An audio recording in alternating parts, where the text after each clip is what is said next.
Act 5, Scene 8, the same, another part of the field. Enter Macbeth. Why should I play the Roman fool and die on mine own sword, whilst I see lives the gashes do better upon them? Enter Macduff. Turn, hellhound, turn.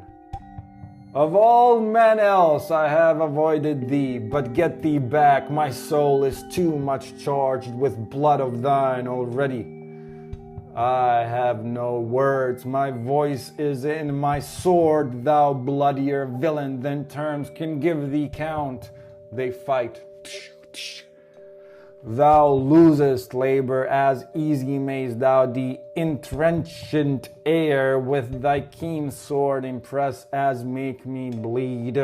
Let fall thy blade on vulnerable crests, I bear a charmed life which must not yield to one of woman born.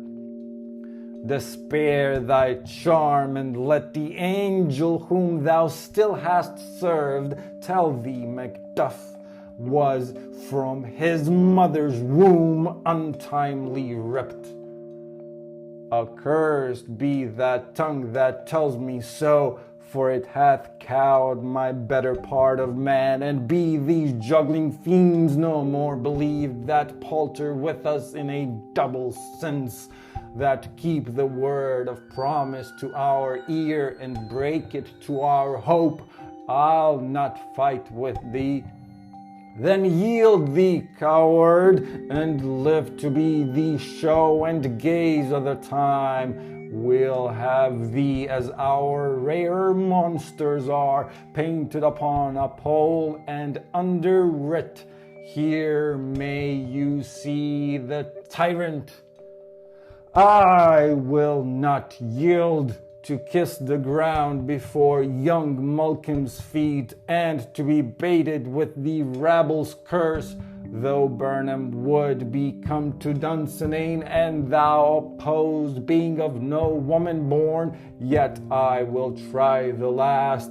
Before my body I throw my warlike shield. Lay on, Macduff, and damned be him that first cries, hold, enough. Exeunt, fighting, alarums.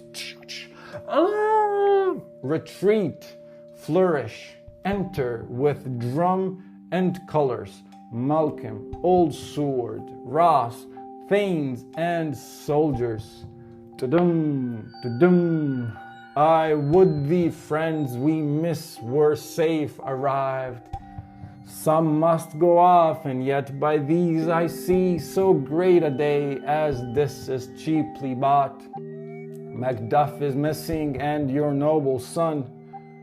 Your son, my lord, has paid a soldier's debt. He only lived but till he was a man, the which no sooner had his prowess confirmed in the unshrinking station where he fought, but like a man he died. Then he is dead, aye, and brought off the field. Your cause of sorrow must not be measured by his worth, for then it hath no end. Had he his hurts before? Aye, on the front. Why then, God's soldier be he. Had I as many sons as I have hairs, I would not wish them to a fairer death. And so his knell is knolled. He's worth more sorrow, and that I'll spend for him. He's worth none more. They say he parted well and paid his score, and so God be with him. Here comes newer comfort. Enter Macduff with Macbeth's head. Hail, King, for so thou art. Behold where stands the usurper's cursed head. The time is free. I see thee compassed with thy kingdom's pearl, that speak my salutation in their minds, whose voices I desire aloud with mine. Hail, King of Scotland! Hail, King of Scotland! flourish. We shall not spend a large expense of time before we reckon with your several loves, and make us even with you, my thanes and kinsmen. Henceforth be earls, the first that ever Scotland in such an honour named. What's more to do, which would be planted newly with the time, as calling home our exiled friends abroad, that fled the snares of watchful tyranny, producing forth the cruel ministers of this dead butcher, and his fiend-like queen, who, as 'tis taught, by self and violent hands took off her life.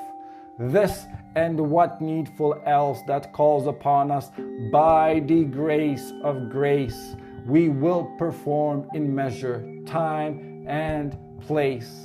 So thanks to all at once, and to each one whom we invite to see us crowned at Scone. Flourish, exeunt.